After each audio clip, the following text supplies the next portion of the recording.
Welcome to the November 2020 safety meeting.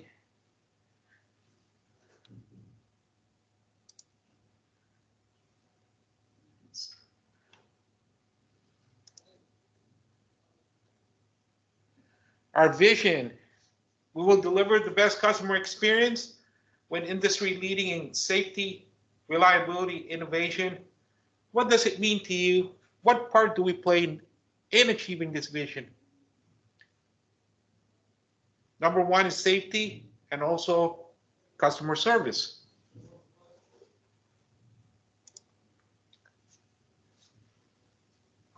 Overview during today's meeting, we will be covering adverse weather as our fleet topic, and our injury prevention topics will be emergency action plan, fire drill, and security awareness.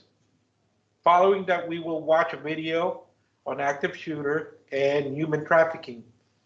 We will refresh ourselves around the fundamental of adjusting to adverse weather, driving condition, emergency action plan, conducting a fire drill, and also looking out for suspicious activity and people.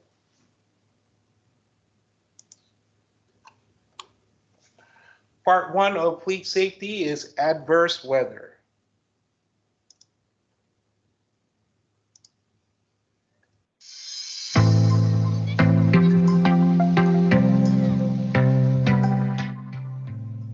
Welcome to the Adverse Weather Safety video.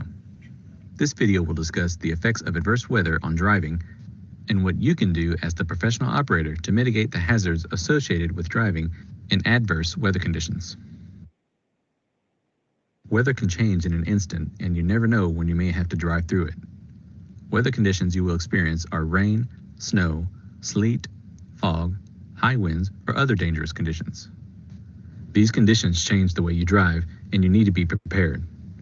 You'll need to know how your vehicle reacts and what you can do to help minimize the chance of losing control, seeking shelter, or getting involved in an accident. When you experience adverse weather, drive slowly and take extra precaution for those around you. Increase your following distance and give yourself more time and space to stop. Foggy, wet, or icy roads require more stopping distance. Bad weather scares people sometimes, and they may be in a panic driving mode, so expect the unexpected. Leave room in front of you by doubling your following distance. Maintain a cushion of space around you on all sides of the vehicle. If you have passengers, make sure everyone is safe and secure and buckled up where possible. Here are a few tips you can use and things to think about when you're driving in adverse weather conditions. Rain and thunderstorms. Reduces traction up to 55%. Slow down by at least 25%. Especially when approaching bus stops so you don't splash the customers. Increase following distance to at least 6 seconds. Look out for areas prone to flooding and avoid driving through deep water. For fog, use your low beams. If visibility is less than 2 seconds, pull off the road in a safe place and contact dispatch. Increase your following distance to at least 7 seconds. In snow can reduce traction up to 75%. You should reduce your speed by 50%. Increase following distance to 7 seconds. Use windshield wipers and defrost to keep windows and mirrors clear. And lastly, ice and sleet. Ice and sleet is the most dangerous weather condition to drive in, so you'll need to be extra cautious. Traction is reduced by 85%. If you start to skid, gently turn your wheel into the skid, ease off the accelerator and brakes, and increase your following distance to 8 seconds. Remember, when you experience adverse weather, drive slowly and take extra precaution for those around you. Maintain a cushion of space around your vehicle with proper following distance and always be prepared to react.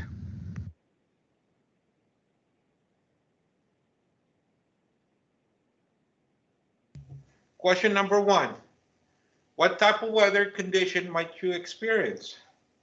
Well, you know, we all live in the state of Washington, so rain, sleet, snow, fog, high winds, or other harsh weather condition. For example, how much can rain affect your traction? Well, rain reduces your traction up to 55%. A reduced traction means it's a lot easier to skid, fishtail, hydroplane, which can lead to an accident. How much should you reduce your speed in the rain, snow, and ice?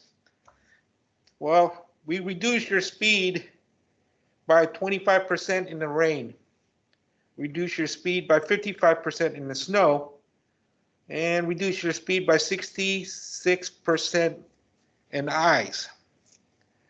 We know that following distance in the rain is 6 seconds. Following distance in the snow is 7 seconds. And ice and sleet, 8 seconds or more. What driving fundamentals should you adjust during adverse weather condition? Well, you increase your following distance and give yourself more time and space to stop. Now, during the foggy time, when it's really foggy, when you can't see anything 2 seconds in front of you, pull over. Pull over in a safe location. Call your dispatch. Let them know that it's foggy and you can't see 2 seconds or more in front of you. Icy road require more stopping distance. That's why in ice and sleet, our following distance is 8 seconds or more.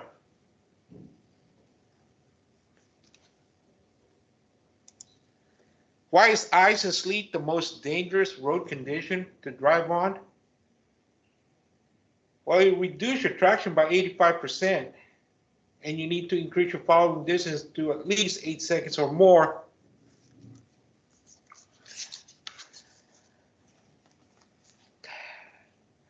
How much does snow reduce your traction? Ice. And why is it important? Snow reduces your traction up to 75%, and ice, your traction is reduced by 85 to 95%. In these conditions, you need to take extra caution to accelerate slowly and brake very gradually.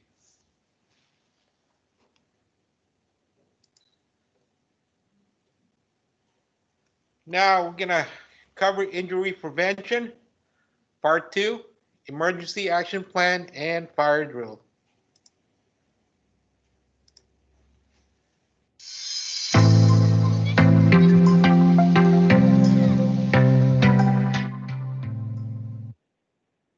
Welcome to the Emergency Action Plan and Fire Drill Safety Video. According to OSHA, an Emergency Action Plan, or EAP, is a written document required by particular OSHA standards. Standard 29 CFR 1910.38a. The purpose of an EAP is to facilitate and organize employer and employee actions during workplace emergencies. OSHA also states that putting together a comprehensive emergency action plan that deals with those issues specific to your worksite is not difficult. It involves taking what was learned from your workplace evaluation describing how employees will respond to different types of emergencies, taking into account your specific worksite layout, structure features, and emergency systems. Once you develop an EAP, you will need responsible, trained individuals who can supervise and coordinate activities to ensure a safe and successful evacuation.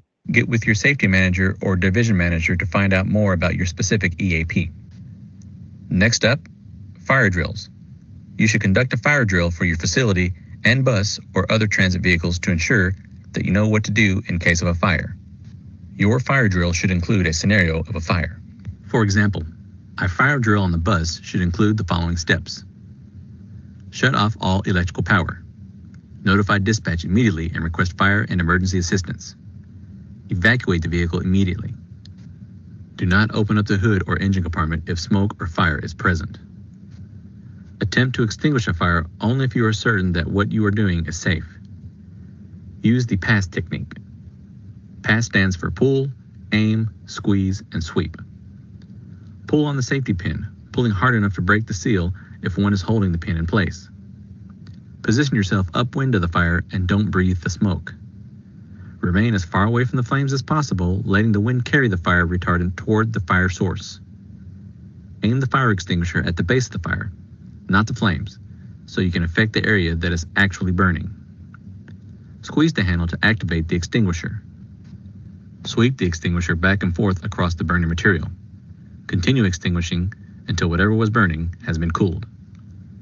If the fire cannot be extinguished, use the fire extinguisher to clear an escape path.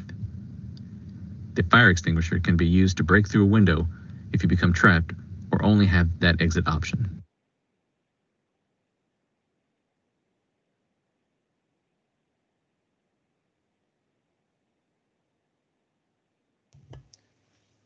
What is an Emergency Action Plan, EAP?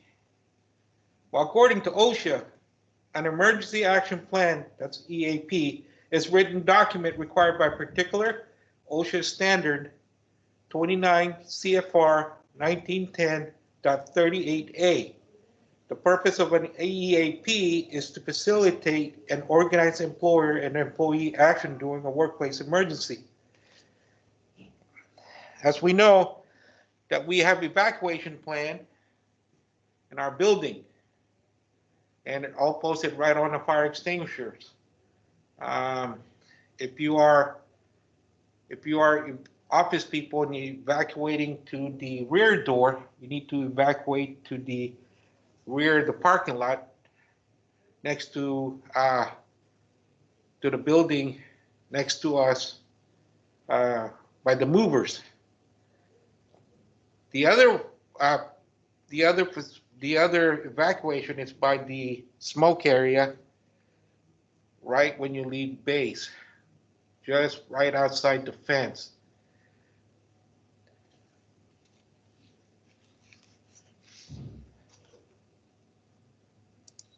Who is responsible for the EAP? That's everybody. It's everybody's job to make sure that everybody gets out of the building. The safety department, operation, and also the GM. We need to make sure that everybody, when we evacuate the building, everybody's accountable. So that way we can take roll call.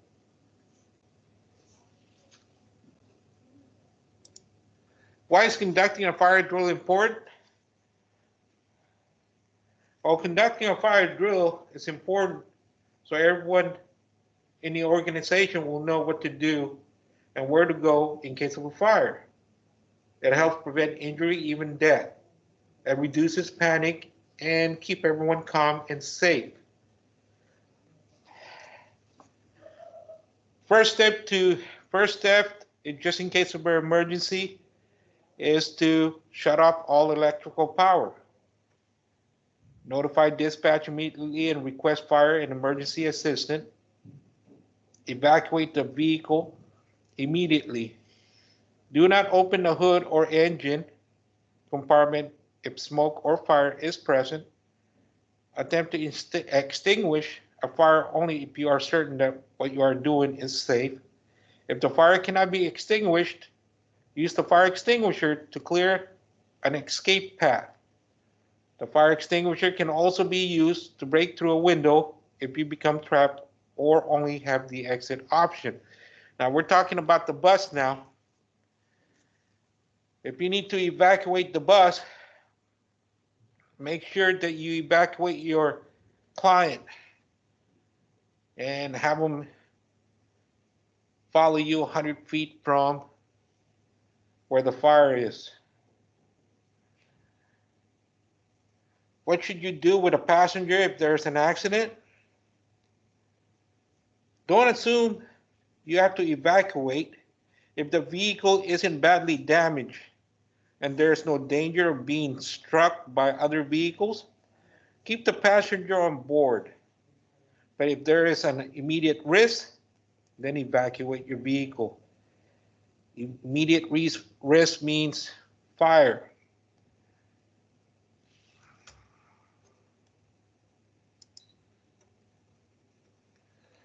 Now we're going to go to the part 3 of the injury prevention, security awareness.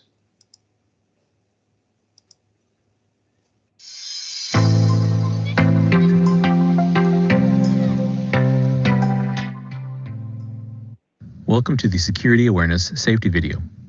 In this video, we will talk about what to look for and be aware of when we are performing our duties as a transit operator professional throughout the day. Security is defined as freedom from intentional danger or harm to customers, employees, and the system. Because transit systems are open and accessible to the public, they are a relatively soft target for criminals and terrorists.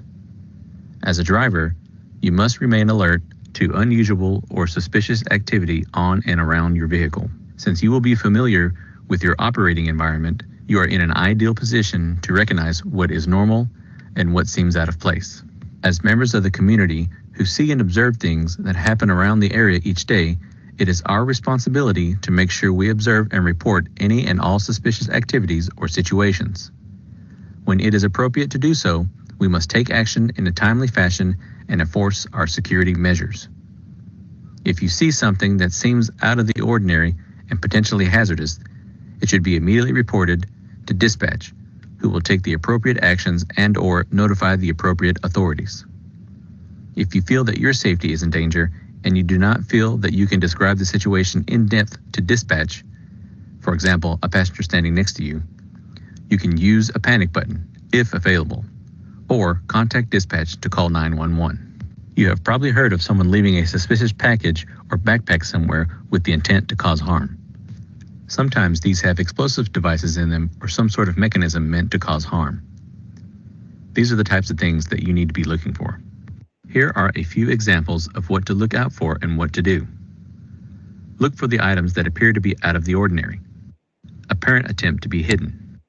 No one claims ownership of the item. Threatening message attached. Abandoned by somebody quickly leaving the area. What to do? Do not touch, move, or cover the package. Do not use a radio or cell phone in the vicinity if you suspect an explosive device. If there is immediate danger, remain calm and evacuate well away from the vehicle or the area. Attempt to isolate and secure the area. Do not re-enter once you have evacuated everyone. Make notification through your chain of command. If away from your vehicle radio, use a cell phone. Give a description of the suspected package, device, or substance and its location, number of victims, if any, and their symptoms. Call 911 if unable to make contact with your dispatch or supervisor. We also have to be on the lookout for suspicious people. We have thousands of people entering and exiting our transit vehicle every day. You will recognize some and others you won't. Over time, you will begin to notice things that are out of the ordinary. You will become very aware of someone that is out of place or acting odd. Here are some things to look for in the people around you and what to do. Suspicious people pacing, nervous, or jumping. They look lost or are wandering around. They're acting in a disorderly manner, alarming or disturbing others. They're quickly exiting an area or vehicle after abandoning an item. Wearing heavy clothing inappropriate for the weather. Openly possess a weapon and/or prohibited or dangerous item. In an unauthorized or restricted area or a non-system property without proper ID. Here's what to do. Note their direction of travel, description of vehicle if applicable. Note their physical characteristics, including features, clothing, or any unique characteristics. Report your observations to dispatch. Personal security. You need to be aware of your surroundings anytime you're in a vulnerable situation, like walking the yard at work at night. You need to try to travel in pairs and never alone in those situations. Look for people that look out of place or don't belong. If you see individuals in a bus yard that look suspicious, ask them if they need some help or if they're looking for the manager. Most of the time, if they don't belong there, they will leave. If you don't want to talk to them, call dispatch or 911. If they become hostile, never engage them and try to de-escalate the situation and radio for help if needed. Threats of violence on a bus may occur, including verbal abuse, physical assault between customers, and sexual harassment. If you can't de-escalate those situations, take the next steps and call 911 if necessary. Next up, a couple of videos on active shooter and human trafficking. Unfortunately, these are two situations we may encounter and need to look out for and be aware of as professional operators.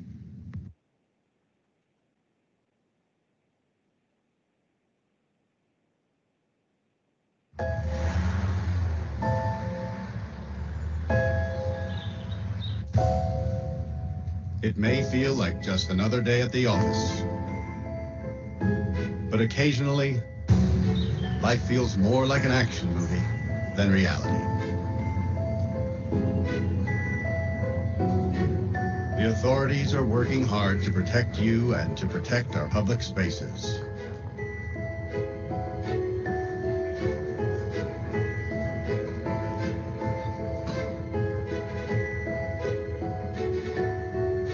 But sometimes bad people do bad things. Their motivations are different. The warning signs may vary, but the devastating effects are the same. And unfortunately, you need to be prepared for the worst.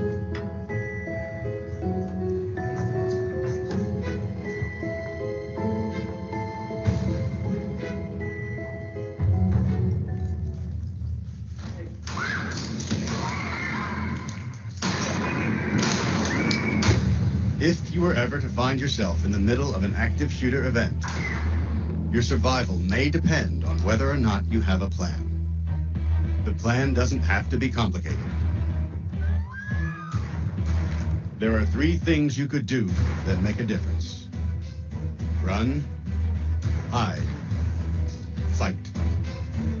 First and foremost, if you can get out, do. Always try and escape or evacuate, even when others insist on staying. Encourage others to leave with you, but don't let them slow you down with indecision. Remember what's important, you, not your stuff. Leave your belongings behind and try to find a way to get out safely. Trying to get yourself out of harm's way needs to be your #1 priority. Once you are out of the line of fire, try to prevent others from walking into the danger zone and call 911.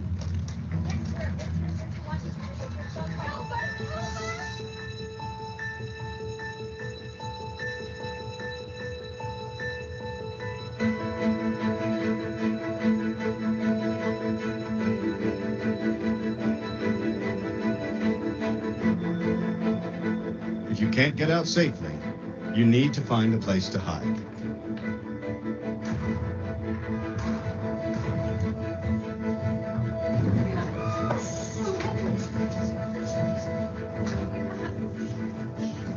Act quickly and quietly. Try to secure your hiding place the best you can.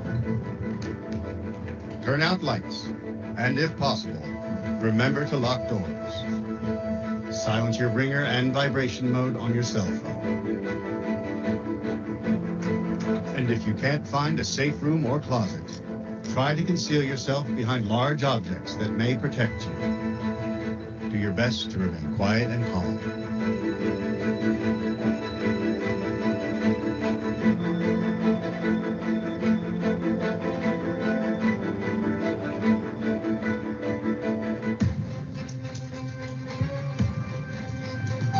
As a last resort, if your life is at risk, whether you are alone or working together as a group, fight. Act with aggression. Improvise weapons. Disarm him. And commit to taking the shooter down, no matter what.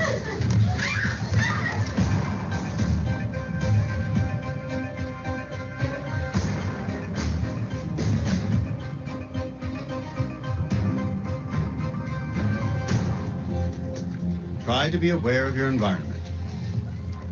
Always have an exit plan.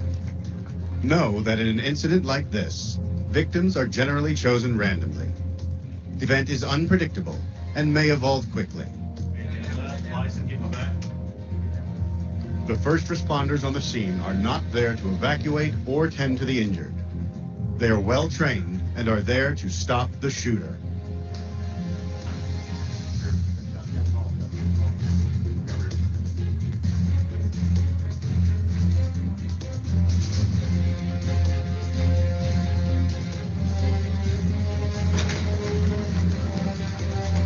Your actions can make a difference for your safety and survival. Be aware and be prepared. And if you find yourself facing an active shooter, there are 3 key things you need to remember to survive. Run, hide, fight.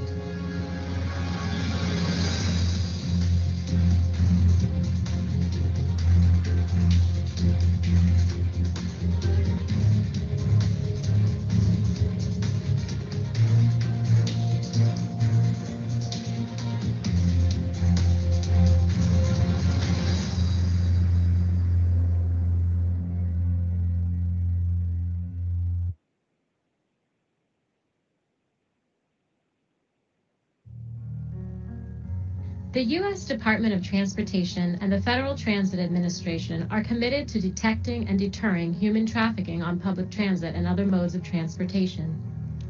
In 2018, Transportation Secretary Elaine L. Chao established an advisory committee to develop recommendations to combat human trafficking. In addition to the DOT's efforts, FTA has established a Human Trafficking Awareness and Prevention Initiative with the objective of combating human trafficking in transit. This educational video from FTA is intended to raise awareness and point out the signs of potential human trafficking on public transportation systems. Human trafficking is modern-day slavery. It is one of the world's fastest-growing crimes, with millions of men, women, and children trafficked every year in countries around the world, including the United States. In fact, according to the anti-human trafficking group Polaris, human trafficking is a $150 billion global industry that robs 25 million people around the world of their freedom. Human trafficking is a crime involving the exploitation of someone for the purposes of compelled labor or a commercial sex act through the use of force, fraud, or coercion. Where a person younger than 18 is induced to perform a commercial sex act, it is a crime regardless of whether there is any force, fraud, or coercion. Victims can be anyone from around the world or right next door, women and men, adults and children, citizens and non-citizens alike. Coercion can be subtle or overt, physical or psychological. Traffickers might use violence, threats, manipulation, or the promise of love and affection to lure victims. Exploitation of children under 18 for commercial sex is human trafficking, regardless of whether any form of force, fraud, or coercion was used. Trafficking remains largely hidden. Victims rarely seek help because of language barriers, fear of punishment from their traffickers, and fear of law enforcement.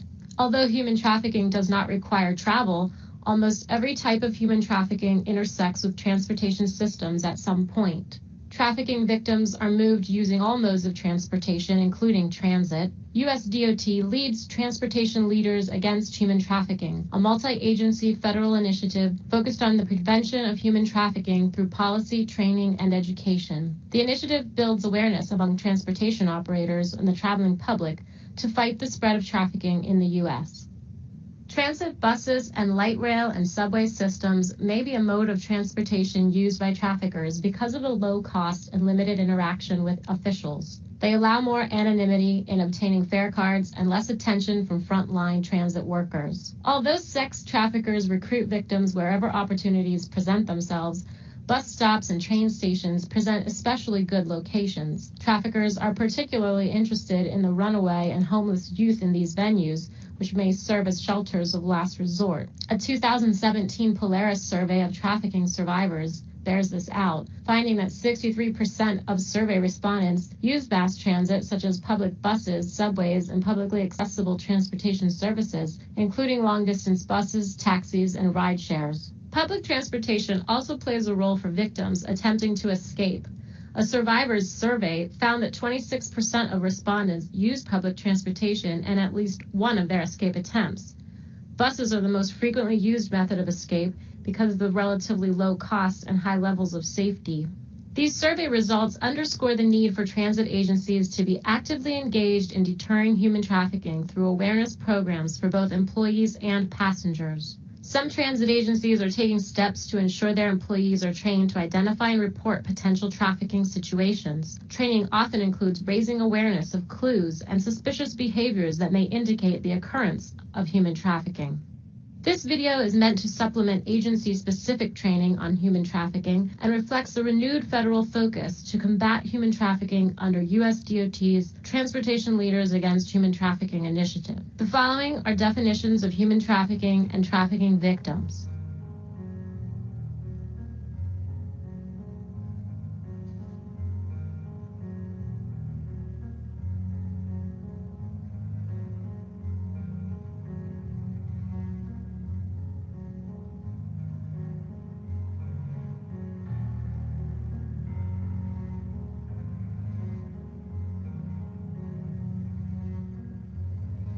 What follows are some indicators of human trafficking to look for on transit.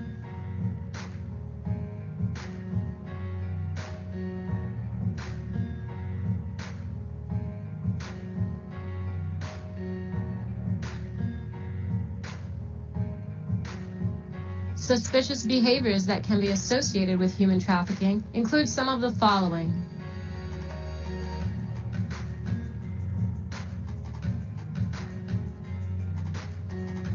Transit bus drivers may be helpful in spotting victims of human trafficking. Drivers assigned to specific neighborhood routes with consistent interaction with daily riders may be in a good position to spot victims of trafficking. Passengers, operators, and other transit personnel should not attempt to confront a suspected trafficker directly or alert a victim to suspicions. It may be unsafe to attempt to rescue a trafficking victim. You have no way of knowing how the trafficker may react and retaliate against the victim and you. If you believe you have identified a trafficking situation, immediately alert law enforcement by calling 911. If you identify a victim who has escaped a trafficking situation, here are organizations that can help with shelter, medical care, legal assistance, and other critical services.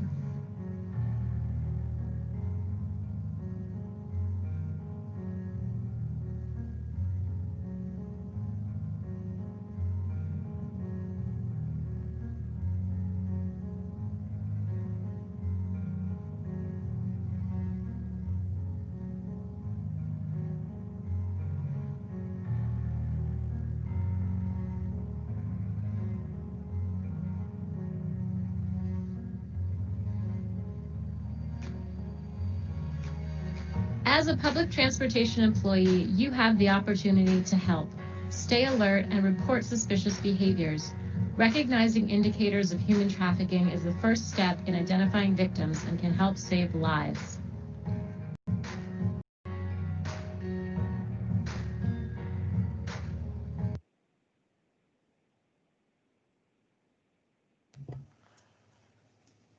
What are the transit systems susceptible to terrorist attacks? Well, because transit systems are open and accessible to the public, they are relatively soft target for criminals and terrorists. We all know that we go to different cities, heavily populated cities like Seattle. We go to the mall, like Westfield Mall, where a lot of people gather. Churches, businesses.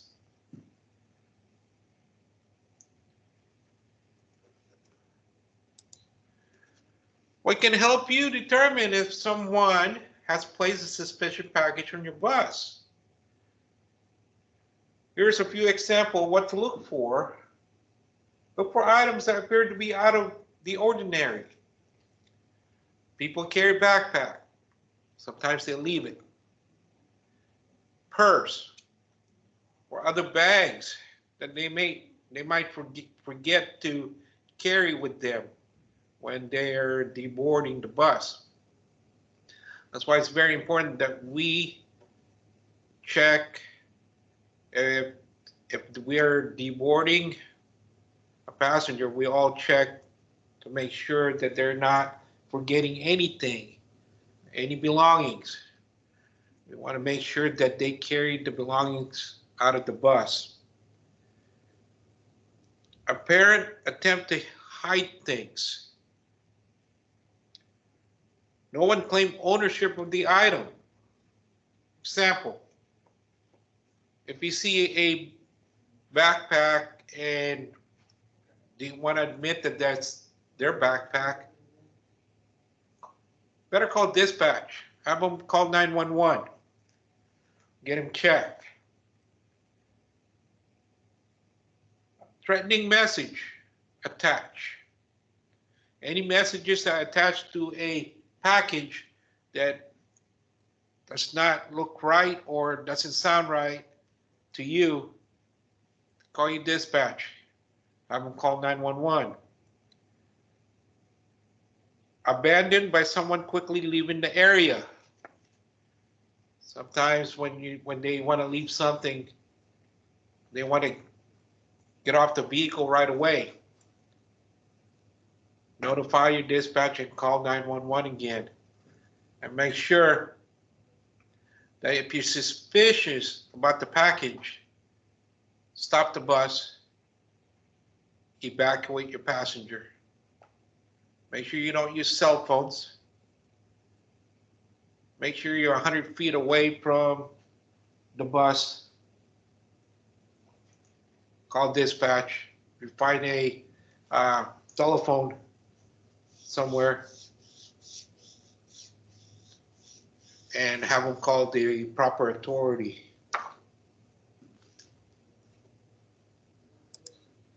What should you do if you find a suspicious package? Do not touch it. Move or cover the package. Do not use radio or cell phone in the vicinity if you suspect an explosive device. If there's an immediate danger, remain calm and evacuate well away from the vehicle or the area. Now, when you're evacuating your bus, make sure that you remain calm so your passenger will remain calm. I lead an example, be a leader, so don't panic. If there's an immediate danger, remain calm and evacuate well away from the vehicle or the area. Attempt to isolate and secure the area.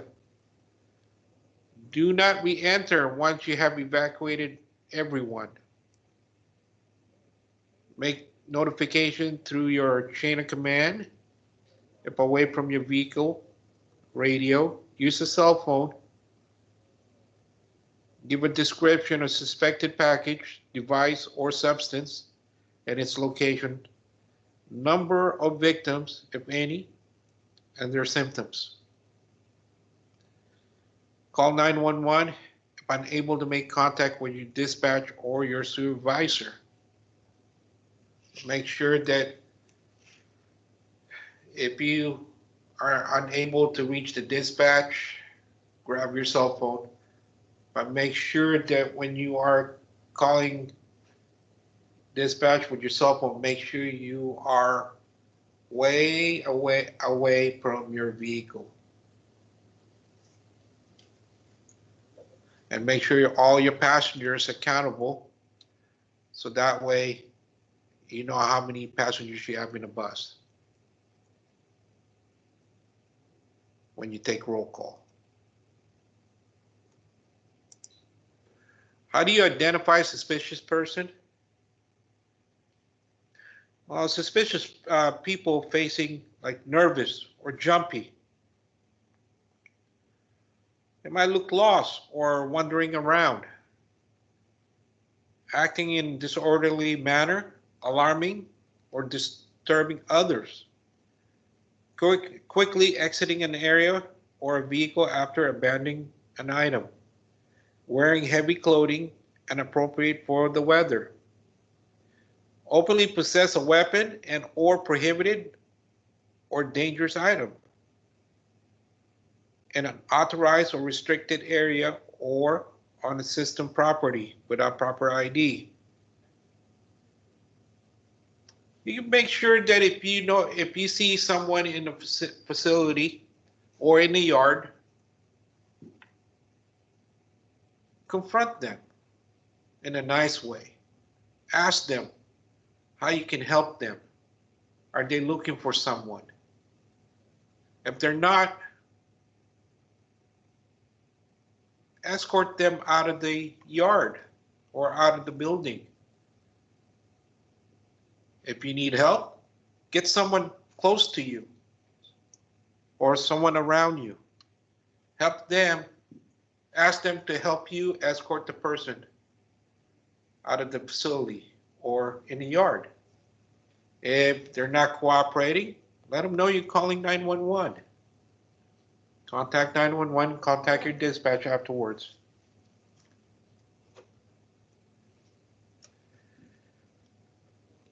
If you see a suspicious person, note their direction of travel, description of the vehicle if applicable, take note of their physical characteristic, including features, what they're wearing, any unique characteristic, and report your observation to dispatch.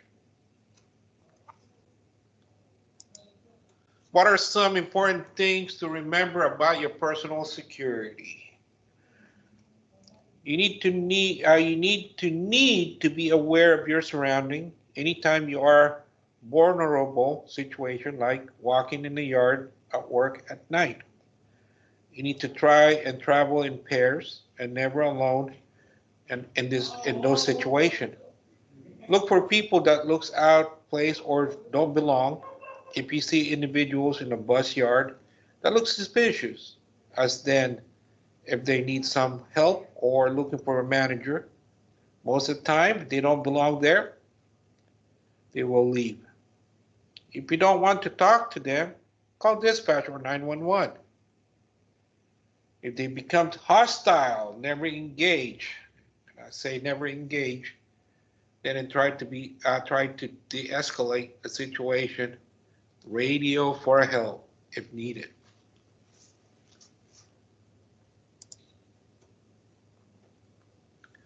Now we're gonna watch a couple drive cam video. We'll watch video number 1.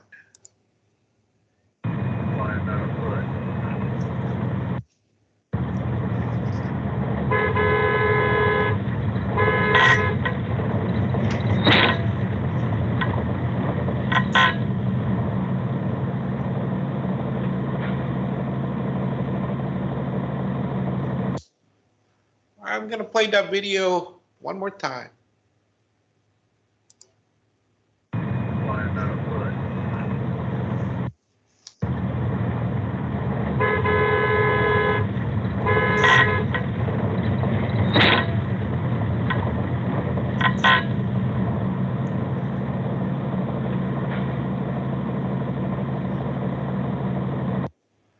All right, in this video, the operator is traveling down an icy street, but failed to recognize the vehicle stop in his lane in front of him, waiting to make a left turn. Driver tries to stop but slides on ice and rear end other vehicle and set off the drive cam event recorder. If you need to review the video again try to play the video on your own too and try to see what's going on. Well, first of all, we need to be aware of our surrounding, especially adverse weather.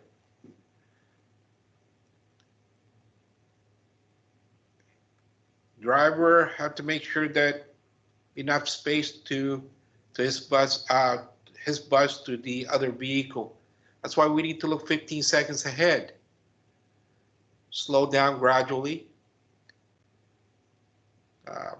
For example, ice and sleet. Make sure you give yourself 8 seconds the following distance and prepare to stop, especially in an icy condition like this. In this case, the driver didn't have enough time to stop, so he rear-ended the vehicle that's making a left turn. Scan 15 seconds ahead. Make sure you see any obstruction or hazards. Beware your surrounding at all times.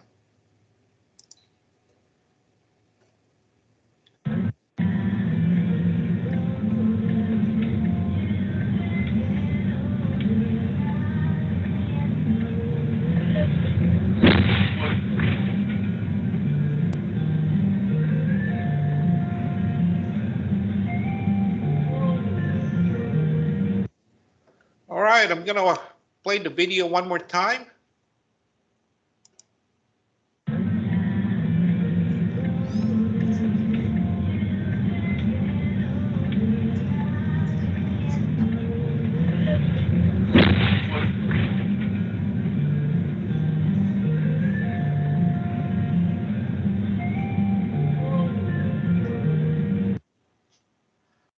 Video 2, in the event that the driver is making a left-hand turn, waiting to make a turn with flashing yellow arrow.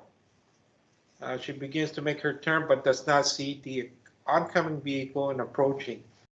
She proceeds to make a turn with the icy condition in front of the other vehicle and struck the vehicle.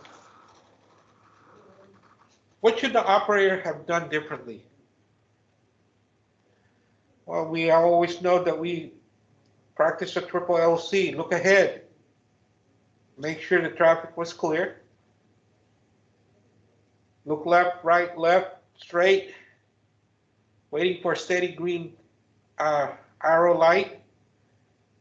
Take into account that her traction is limited and may not be able to move quickly. We got to make sure intersection. We have to make sure that we are clear before movement. We got to make sure that the intersection is clear before we make a left turn or right turn. For your safety of your passenger, and the safety of the driving community. So we're coming to the winter time. Increase your following distance. 40 miles below, 4 seconds. 40 miles per hour and above, 5 seconds. In the rain, we want to make sure that we increase our following distance to 6 seconds. It's the snow, 7 seconds. Ice, sleet, 8 or more. We all know that rain reduces our speed by 25%. It's the snow, reduce your speed by 50%. Ice reduces speed by 66%. I just want to remind everybody that when you're backing, when you're doing a pre-back check, get out and look and make sure your path of backing is clear, no hazard or any obstruction.